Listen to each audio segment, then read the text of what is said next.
ऐसा बहुत बार होता है। We start a set, after some time we start feeling यार ये हो नहीं रहा, but I think I will be able to do it. After 10 minutes you think, should I leave it? My 10 minutes would be waste. Should I keep doing it?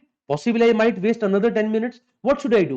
When I go to the other set, I always keep thinking about that previous set. शायद हो जाता, मैंने छोड़ दिया. When I'm doing this set, I'm always thinking about कहीं नहीं हुआ तो मेरा टाइम तो खराब नहीं होगा, ऐसा तो नहीं होगा, वैसा तो नहीं होगा. This happens many a times.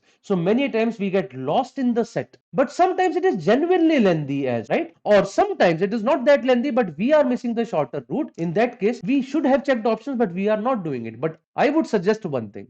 Whenever you are in dilemma, whether I should do it or not, whenever you have a confusion, straight away leave it and move ahead. You can anytime come back to this set. The moment you come back, all data would come back to your mind.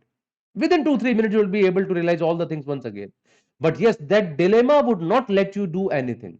तो अगर आपको यही करना suit करता है वही कीजिए. मुझे ये सूट करता है, let's leave and move to the other set, and then I come back and start doing it. And sometimes I feel that when I come back, I am better placed in that set, because then I have a refreshed feeling in my mind and I start thinking in some other direction as well, जो मुझे सोचना चाहिए था, पहले सोच ही नहीं पा रहा था.